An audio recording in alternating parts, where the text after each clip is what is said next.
Don't cry, ma'am. The small voice cut through the afternoon air like a bell. You can count on our dad to make you feel better, and on us, too. We are very good at making people smile. Dalton Collins, 35, stopped in his tracks, his heart sinking, as he watched his 6-year-old daughter, Suri, stand fearlessly in front of a crying stranger. Her twin sister, Sarah, was already approaching to join her. Her small hands clasped, and the determination they always showed when they decided something important needed to happen. The woman on the bench looked up, tears streaming down her face, her expression shifting from despair to pure surprise. Around her, Maple Grove Community Park glowed with Christmas lights. Families laughed, children ran among the decorations, and the scent of roasted chestnuts permeated the cold December air. But there, beneath this oak tree, adorned with white lights, a woman was completely alone amidst the celebration, and his daughters had just offered her their father. Suri, Sarah. Dalton's voice came out choked as he rushed over. Girls, wait, but they didn't wait. They never did when someone needed help. The question wasn't what his daughters had just done. The question was, what would happen next? Before continuing, please tell us what part of the world you are tuning in from. We love seeing how far our stories travel. I am so sorry, Dalton gasped as he reached them, his breath forming clouds in the December air. No one should be sad and alone on Christmas, Sarah interrupted. In fact, you can count on us for a while.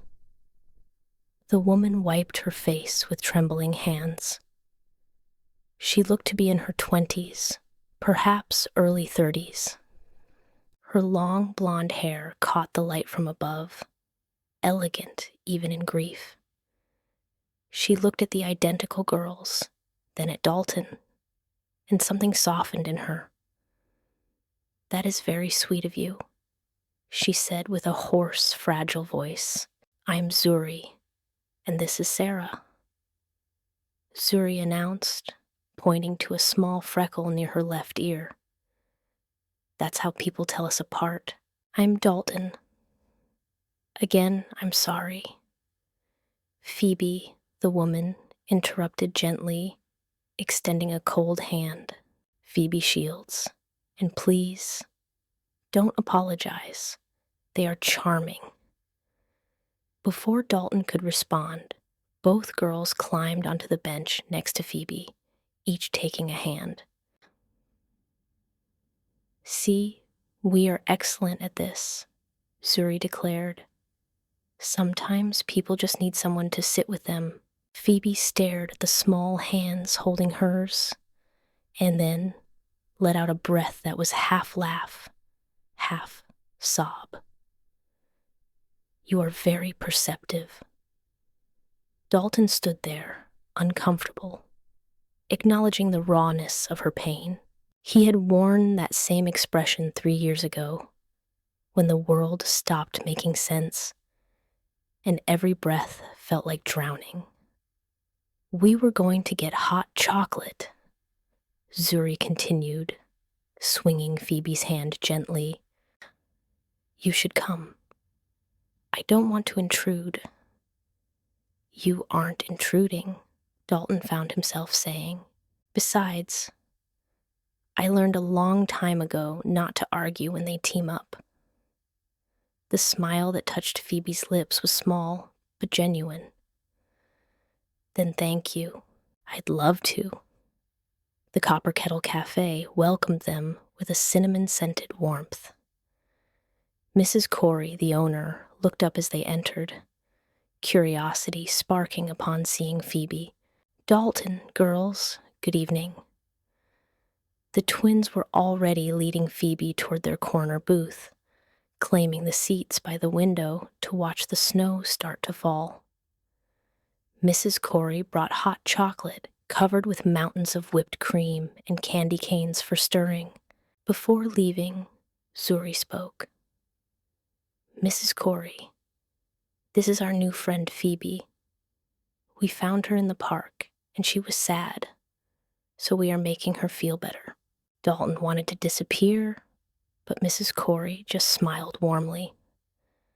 Then you are in excellent hands, dear.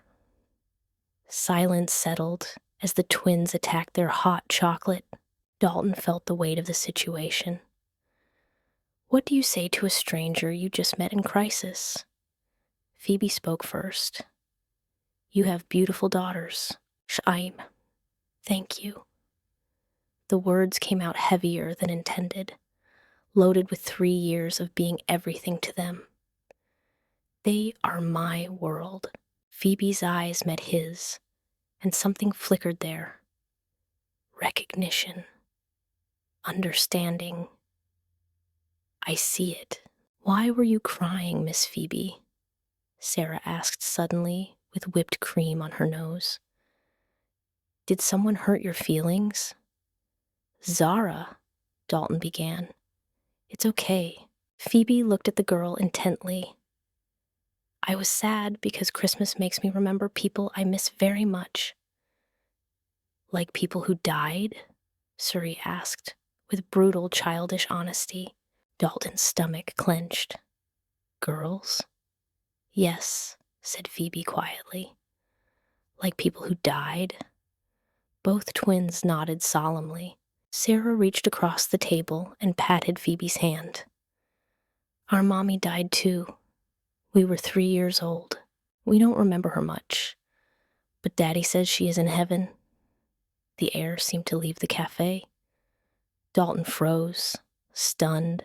His daughters had shared something he usually kept private, but Phoebe's eyes filled with tears, not of sadness, but of something softer. I am so sorry. That must have been incredibly difficult.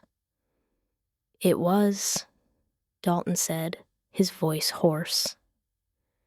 He didn't usually talk about this, but something about Phoebe's openness made barriers seem useless. I lost my family too, Phoebe said suddenly, looking at the twins. My parents and my brother and my sister, all at once, 7 years ago, in a car accident. All of them. Zuri's eyes went wide. At the same time, Phoebe nodded, holding back the tear that threatened to escape. You must be very lonely, said Sarah, her voice trembling. Then without warning, she got down from her seat and wrapped her small arms around Phoebe's waist. Suri followed quickly, hugging Phoebe from the other side.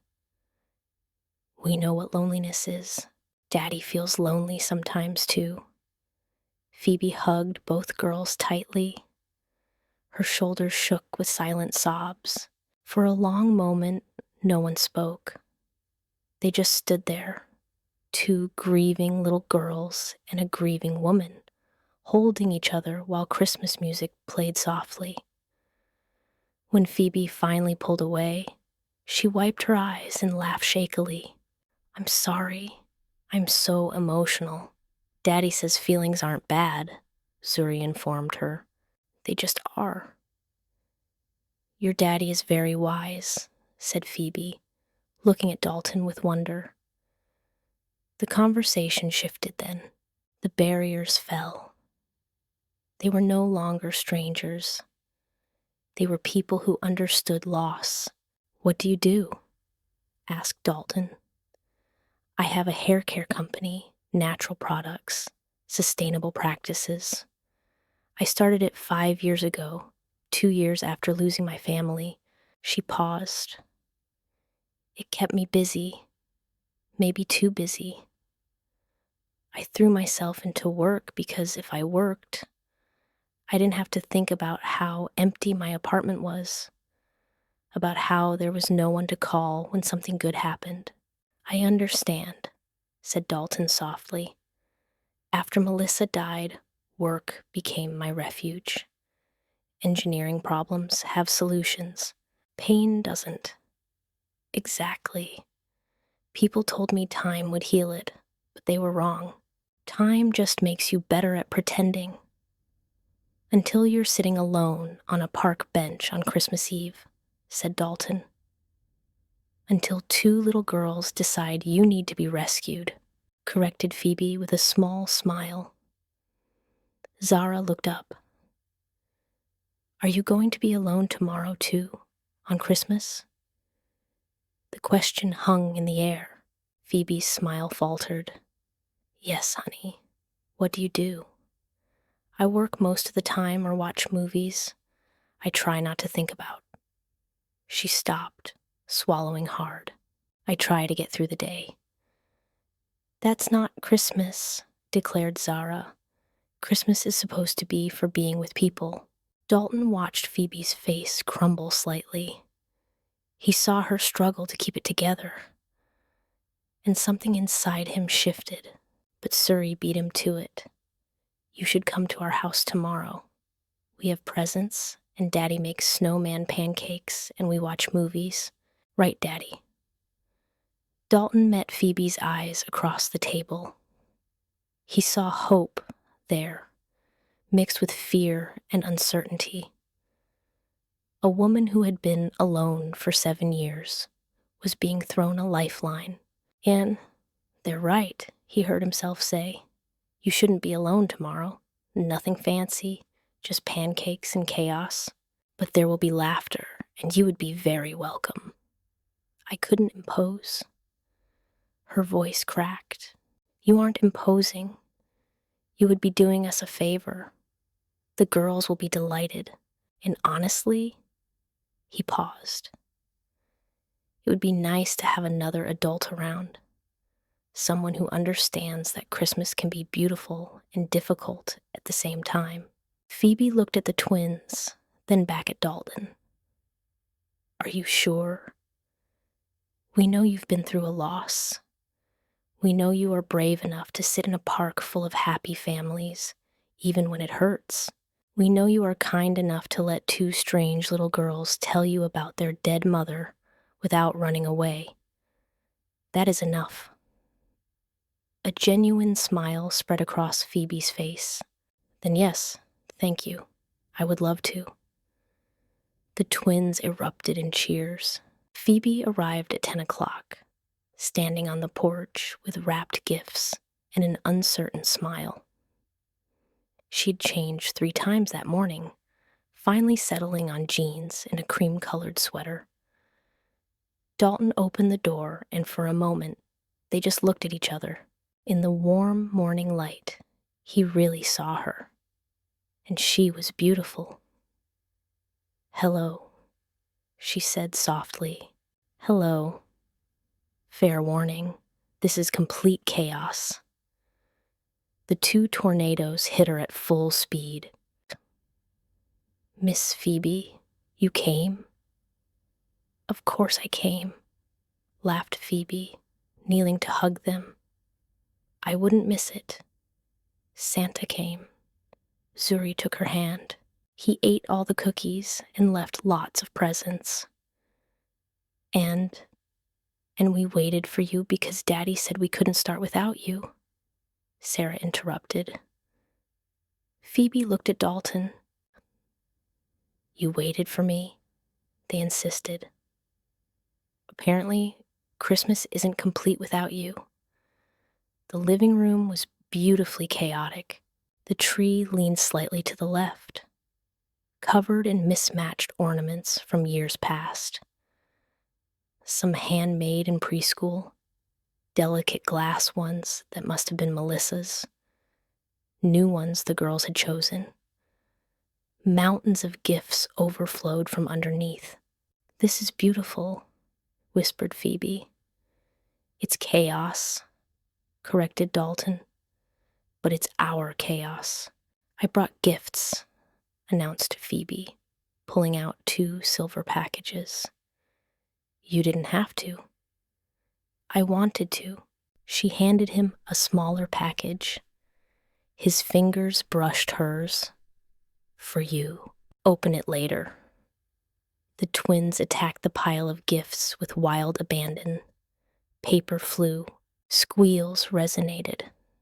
Dalton sat on the sofa with his coffee, Phoebe beside him, both watching the beautiful disaster unfold. When the twins opened Phoebe's gifts, professional watercolor sets with dozens of colors, thick artist sketchbooks, real brushes, they fell silent.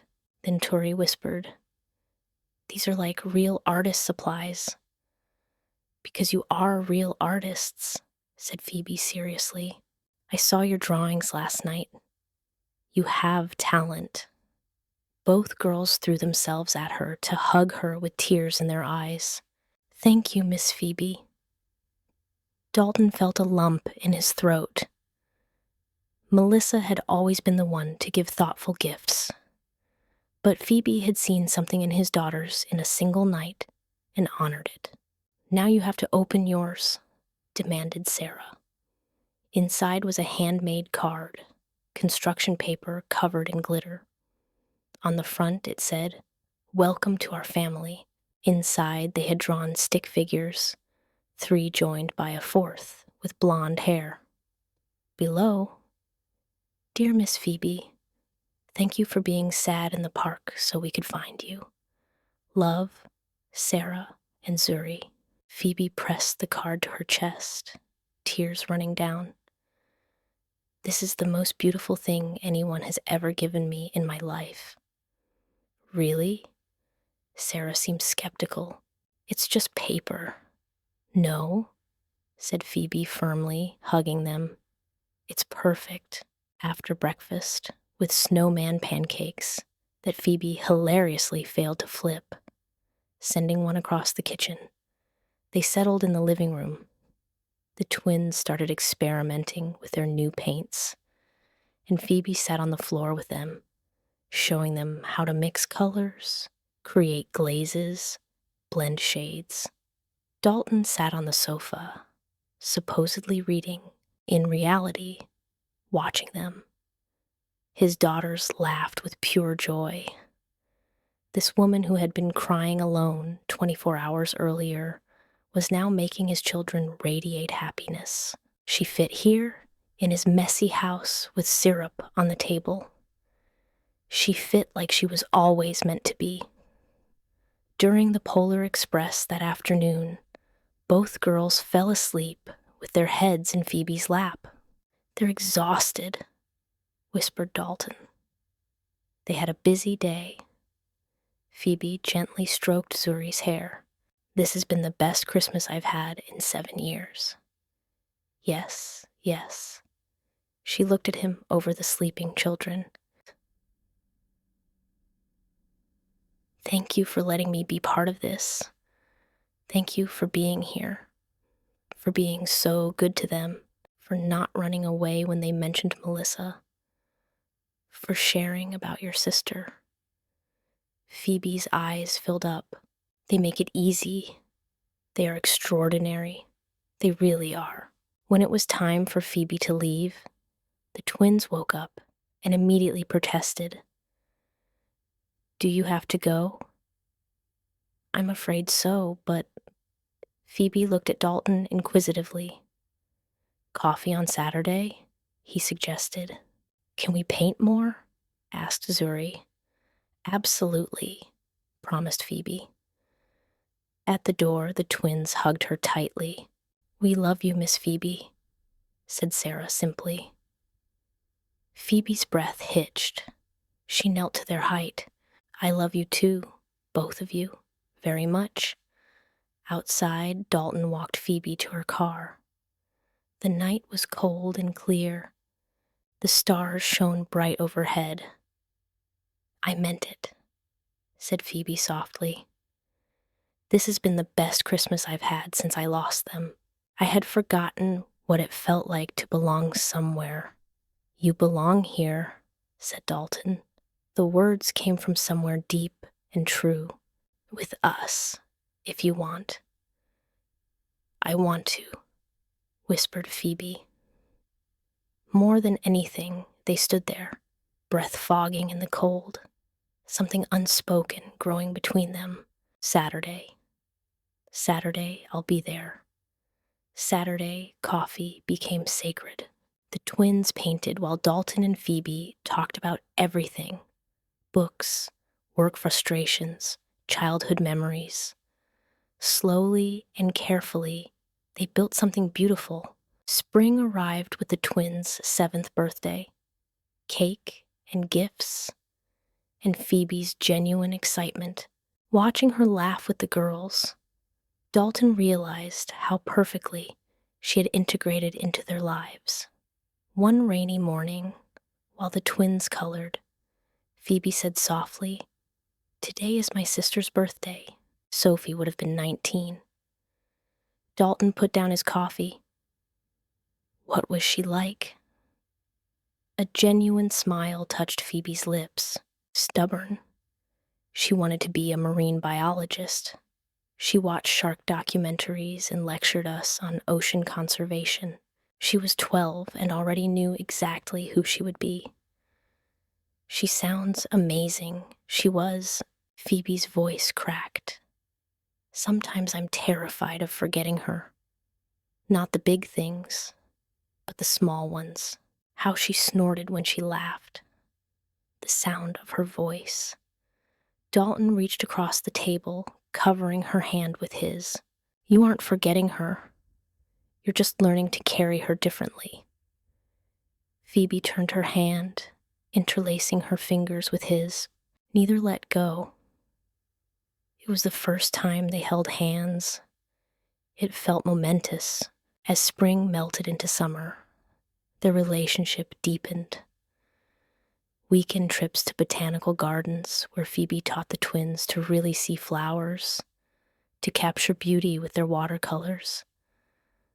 Dalton found himself watching her more than the landscape, the way she laughed with her whole body, the way she knelt to see things from the twins' perspective, the way she listened as if their words mattered. A perfect Saturday at the beach. Warm sand, sparkling water, the girls' shouts of joy. After having built an elaborate sandcastle and the twins had run off to look for shells, Dalton sought Phoebe's hand. She looked at him, surprised by the sudden seriousness in his expression. "I need to tell you something," he said with a raspy voice, "and I can't keep it to myself anymore." Phoebe's breath hitched. "Okay. These last 6 months have been..." He paused, searching for the words. "I hadn't felt so alive since before Melissa died. Maybe never. And I keep telling myself that we're taking it slow, that we're just friends. But I can't pretend anymore." He squeezed her hand. "I am in love with you, Phoebe. Completely. Terrifyingly. I love you." The color drained from Phoebe's face. She pulled her hand away, wrapping her arms around herself. "Dalton, You don't have to say it back," he said quickly. "I just needed you to know. I needed to be honest about what this means to me. It's not that I don't..." Her voice cracked. "What if I'm not enough? What if I can't be what you need? What those girls need? I've never been a mother. I don't know how to do this. What if I mess it all up?" Dalton took her face gently, making her look him in the eye. "You are already enough. You show up, you care, you love them in your own way. That is all any of us can do. But what if it isn't? What if..." He kissed her then, soft and tentative, cutting off her spiral of fear. When they broke apart, Phoebe was crying, but also smiling. "I love you too," she whispered, the words coming out like a confession. "I am so scared, but I love you. I love you so much. Seriously, Seriously? They kissed again, this time longer. 6 months of careful friendship, transforming. Daddy and Miss Phoebe are kissing. Suri's voice rang out on the beach. They broke apart, laughing to find both twins grinning. It was about time, declared Sarah. We were waiting forever. The next few weeks should have been bliss. They had confessed their love. They had kissed on the beach, and the twins were delighted. Everything should have been perfect. But Phoebe started to distance herself. At first it was subtle. She replied to messages a little slower. She canceled Saturday coffee once for a work emergency. She arrived for dinner, looking exhausted and distracted. In a few weeks, Dalton could no longer ignore it. Are you going to work late again tonight? He asked her when she called to cancel their plans for the evening. I'm sorry. There is a launch deadline and the team needs me. The team always needs you, Phoebe. You are the boss. You could delegate. Silence on the other end of the line. Then, in a low voice, that's not fair, is it? You've canceled 4 times in 2 weeks. The girls keep asking when you're coming. I keep making excuses for you. I'm not making excuses. I'm running a business. I know, interrupted Dalton, frustration invading his voice. But this is what you do. When things get serious or scary, you disappear into work. You did it after losing your family, and you are doing it now. That isn't. Phoebe stopped. I am not disappearing. Then what are you doing? Because from where I stand, it looks like you told me you loved me and then ran away. The silence stretched so long that Dalton thought she had hung up. Then he heard her crying. I can't handle this, she whispered. His anger dissolved immediately. Can't handle what? Last week, Suri scraped her knee at the park. Just a little scratch. And I froze, Dalton. I completely froze because I didn't know if I should put a bandage on it or clean it first or... Her voice cracked. A 7-year-old girl falls. And I panic. What happens when it's something bigger? When they are sick or hurt or need real help, Phoebe? And yesterday, Sarah asked me for help with her math homework, and I got it wrong. Wrong. She trusted me to help her, and I let her down with simple addition. How am I supposed to... She cut herself off, sobbing. I am overwhelmed. You aren't? Said Dalton softly. You are learning, just like me, just like all parents. But I am not their mother. That is the problem. I'm playing house. And it was fine when it was art supplies and hot chocolate. But now they really depend on me. And I keep messing up. A math problem solved wrong isn't messing up. It's not about the math. Phoebe's voice rose in pitch. It's about me having no idea what I'm doing. And I'm terrified that one day you'll wake up and realize you need someone who actually knows how to be a mother. Not someone who is just trying to figure it out on the fly. Then let me be clear, said Dalton firmly. I don't need someone who has it all figured out. I need you, the messy, imperfect, and scared you. That is enough. Silence then, quietly. What if it isn't? Come this weekend. Talk to me face to face instead of hiding behind work. Let us show you that you are already doing better than you think. Another long pause. Okay, Saturday. I promise. I promise. That Saturday, Phoebe arrived, looking like she hadn't slept in days. The twins were on a play date. They sat on his back porch, the summer heat thick around them. "I'm sorry," said Phoebe immediately, "for distancing myself. You were right. I was hiding. Why? Because this is real now. You love me. I love you. The girls are very attached, and that means I could really hurt them if I get it wrong. I lost everyone I love, Dalton. Everyone. And the idea of building a family again, of letting myself need people. And if I lose you too, I can't survive that twice." Dalton took her hand. "Do you think I'm not scared? Every time you pull away, there's a moment where I panic, where I think about Melissa going out to run errands and not coming home. I am terrified of losing you. Then why are you pushing for this to work?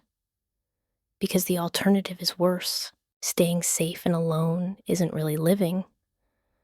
I did that for 3 years. I was a good dad, but a shell of a person. Then you appeared and reminded me what it felt like to really feel something. I am very afraid of failing you, of failing them. You won't, and even if you make mistakes, because you will, we will figure it out together. That is what a family does." Phoebe looked at him, really looked at him. "Do you really believe that?" "I really believe it." She took a shaky breath. "Okay, I will try. I will stop hiding. I will be present. That is all I ask." She leaned into him, and he held her while she wept years of fear. When the twins came home later, brimming with stories, Phoebe was still there. And this time she didn't make excuses to leave. Things stabilized. Phoebe stopped canceling. She showed up even when she was tired, even when work was stressful. She was learning to trust. The summer gave way to autumn. The twins started first grade. New teachers, new classmates, new dynamics. Until 3 weeks later, they came home with tear-stained faces, clearly having cried. "What happened?" asked Dalton, kneeling down. Zara's lip trembled. "Madison said we don't have a real family." "What?" "She said that since we don't have a mommy, we aren't real," added Suri, her voice cracking. "And when we said we have daddy, she said that's not the same." Dalton's heart broke. "Girls, that isn't true." "But she's right," sobbed Zara. "We don't have a mommy. Everyone else does." He hugged them while they cried, rage burning against a 7-year-old bully who had reopened old wounds. That night, Phoebe came over as scheduled. The twins were downcast, picking at their food. "Are you okay, girls?" asked Phoebe gently. "Someone at school was cruel," explained Dalton carefully. "She said hurtful things about them not having a mother." Phoebe's face saddened. "Oh, honey." Then Zara looked up. Her tear-filled eyes met Phoebe's. "Are you trying to be our new mommy?" The question hung like a grenade. "I what?" Phoebe went pale. "Why can't you?" said Suri, raising her voice. "We already have a mommy. She is in heaven. You can't replace her." "I would never, but you are always here." Zara's voice cracked. "And Daddy loves you and we love you, but you aren't our real mommy." Madison was right. We don't have a real family because our mommy is gone, and you are just pretending. The words came from deep pain, from the bullying, the confusion, the grief for a mother they barely remembered. All the emotions they had held back since that horrible day at school, overflowed, misdirected at the person who had become safe enough to receive them. Both girls dissolved into hysterical tears. Dalton tried to calm them, but they were inconsolable. Finally, he had to take them to their room, leaving Phoebe sitting, paralyzed. When he returned, she was crying silently, her hands trembling. "I have to go," whispered Phoebe. "They didn't mean it." "Yes, they did, and maybe they are right. Maybe I am making things worse by being here. They are confused about what I am to them, and that is my fault. You aren't making anything worse. I have to go. I need to think." Her voice cracked. "I'm sorry." She left before he could stop her. For 3 days, Phoebe didn't answer calls or messages. The twins were miserable, crying at random moments, asking where Miss Phoebe was. Then Zara approached him, eyes red and puffy. "We made her leave, right?" "No, honey, but we hurt her feelings," sobbed Suri, joining them. "We didn't mean to. We love Miss Phoebe. We just got confused and scared. Madison said those horrible things, and we got all messed up inside." "We don't think she is pretending," said Zara desperately. "We don't think she is trying to replace Mommy. We were just scared." "Can we tell her we are sorry?" asked Suri, voice cracking. "Can we ask her to come back, please, Daddy? We miss her." That night, Dalton called Phoebe. She finally answered. "The girls want to talk to you. They are devastated. They have been crying for 3 days. They want to apologize. They miss you. I miss you. Please don't run away from this." Silence, then softly, "Do they really want me back? They really do. They love you. They are 7 years old and processing big emotions. That girl at school hurt them, and they deflected all that pain onto you because you are safe. Because deep down, they know you won't abandon them, even when they lash out." More silence. "Okay, I will come tomorrow. But Dalton, we need to talk, all of us, about what this is and what I can be to them. Tomorrow we will figure it out together." The next afternoon, Phoebe arrived. The moment she walked through the door, the twins ran to her. "We are so sorry, Miss Phoebe." They cried. "We didn't mean it. Please don't go." Phoebe knelt down, hugging them with tears streaming. "I'm sorry, too. I shouldn't have left like that." "We love you," sobbed Zara. "Well, we were just scared and confused. Madison said mean things, and we got messed up inside. We don't believe you are trying to replace Mommy. We love that you are here. We love you. I know, babies. I know." Phoebe hugged them tighter. "I love you both very much, too." After they calmed down, Phoebe suggested they sit together. She took a deep breath. "I want to talk about something important." "Okay." They felt anxious. "First, I want you to know that I understand where those words came from. You were hurting. Someone said cruel things, and you were processing very big feelings. I am not angry. I could never be angry with you for being honest." "Really?" Zara's voice was small. "Really? But I also need you to understand something."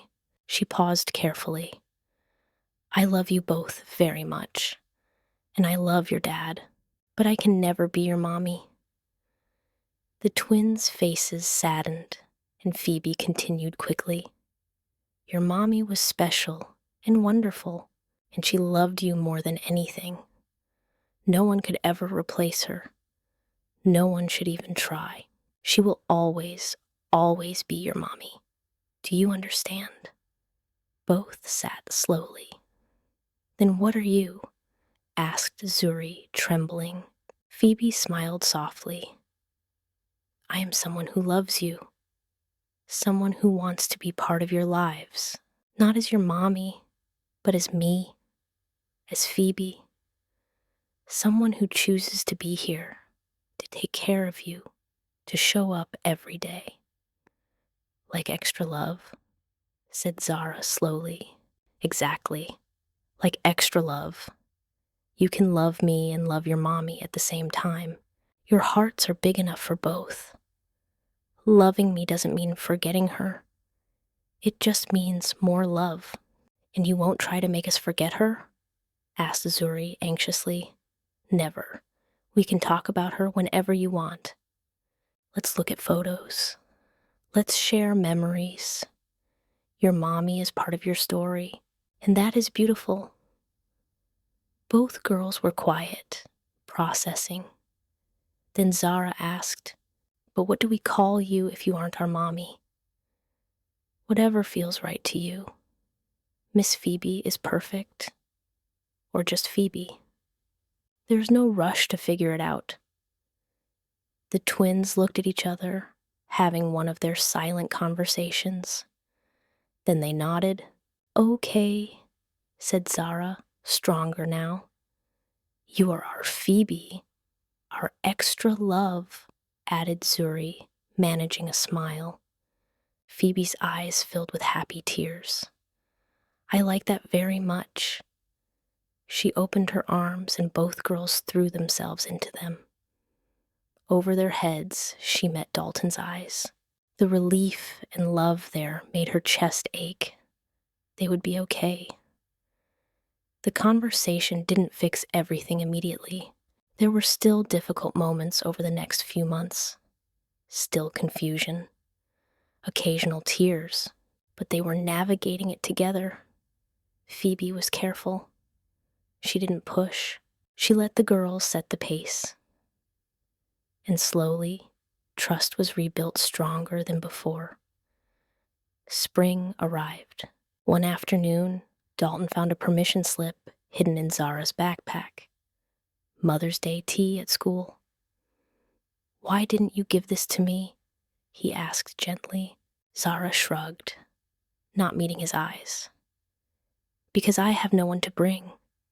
Everyone else will have their real mom." Dalton started suggesting alternatives, but Zara suddenly looked up. "Could I ask Phoebe?" Dalton blinked. "You want to ask Phoebe?" "She isn't my mommy," said Zara carefully. "But she is our Phoebe, our extra love, and I think I would like her to be there if she wants." Dalton's throat tightened. "I think she would love that, honey." When they asked her, Phoebe cried, "Do you really want me there?" "Yes," said Zara firmly. "You are important to us, and I don't want to be the only one without someone who loves me there." "Oh, honey," Phoebe hugged her. "Then it would be an honor." The Mother's Day tea was everything. Phoebe arrived, nervous but determined. Zara grabbed her hand the moment she entered. "You came?" "Of course I came." They sat at small tables drinking watery tea. Zara showed Phoebe the card she had made. Stick figures holding hands with "Thanks for being my extra love," written in crayon. Phoebe pressed it to her chest, tears running down. "This is the most beautiful thing anyone has ever given me in my life." Around them, other mothers chatted. Biological mothers who had never known loss. And there was Phoebe, who had lost everything, treasuring this like the precious gift it was. As they left, Zara took Phoebe's hand tightly. "I'm so glad you came." "Me too, honey. Me too." In the car, Dalton caught Phoebe's gaze in the rearview mirror. What he saw there, the love, the gratitude, the sense of belonging, made his decision firm. It was time. The following week, Dalton went ring shopping with two very opinionated 7-year-olds. It has to be shiny, declared Suri. But not too shiny, corrected Zara. Phoebe likes simple things. They decided on a sapphire surrounded by small diamonds. Sapphire like the sky the day they kissed. Diamonds like the lights in the park where it all began. She is going to love it, sighed Zara. She's going to say yes, right? Asked Zuri nervously. I hope so, honey. She will, said both girls with certainty. They planned it for Christmas Eve, exactly 2 years after the night that changed everything. Back to the park, back to their bench, back to where hope began. Walking among the decorations that evening, the twins could barely contain their excitement, giggling and whispering, throwing meaningful glances that Phoebe didn't understand. Dalton had the ring box in his pocket and his daughter's hands in his. He had never been so nervous. They found the bench under the oak tree. Phoebe sat down, pulling the twins close. 2 years ago tonight, she said softly. I was sitting right here, completely broken. And we found you, announced Zuri. That's right. You saved my life that night. The twins exchanged a look, then stood up together. We have a question to ask you, said Sarah. Before Phoebe could answer, Dalton knelt in the snow next to the bench. Her eyes went wide, hand flying to her mouth. 2 years ago, Dalton began, his voice trembling. My daughters offered to lend you their father. He pulled out the ring box, revealing the sapphire sparkling amidst the lights. Tonight we ask you if you want to keep him. Keep us permanently. The twins moved closer, one on each side, completing the picture. A family asking to become official. Will you marry me, Phoebe? Will you be my wife? Will you choose this messy, imperfect, and beautiful family, and let us choose you too? Phoebe nodded frantically, tears streaming. Yes, yes, 1,000 times yes. The twins screamed with joy, launching themselves into her arms. Dalton stood up, sliding the ring onto her finger with shaking hands. And then the 4 of them embraced. Around them, a crowd had gathered, including Mrs. Corey with her camera. Applause enveloped them. Now we are going to be a real family, exclaimed Suri. We are already a real family, said Phoebe, voice choked with emotion. We have been for a long time. Dalton pulled her close, kissing her while the twins jumped and the crowd cheered, and the Christmas lights twinkled. I never thought I would have this again. A family, people who love me, a place to belong. You always had a place to belong, right here, with us. Behind them, Mrs. Corey attached a small brass plaque to the bench. Here, hope begins again. The wedding was in spring, small and perfect. The twins were flower girls, radiant in matching dresses. When the officiant asked, "Who gives this woman?" the twins spoke in unison. We do, because she chose us, and we chose her. There wasn't a dry eye in the place. Life settled into a beautiful rhythm. Phoebe moved in, her things mixing with theirs. The twins called her Phoebe, and she called them her girls, and it worked. They spoke of Melissa often. The girls asked questions, shared memories, looked at photos, and Phoebe sat with them, honoring their mother's memory because she understood. She carried her own family in her heart too. The twins thrived. They painted, played, and grew. And through it all, they had two parents who loved them fiercely. 2 years after the wedding, on a perfect Saturday morning in late spring, Phoebe woke up to the smell of burnt pancakes.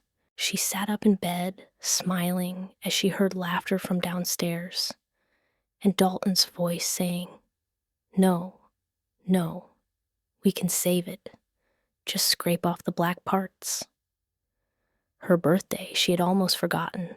When she went downstairs in her robe, the kitchen was chaos. Dalton was at the stove, looking exhausted, flour in his hair.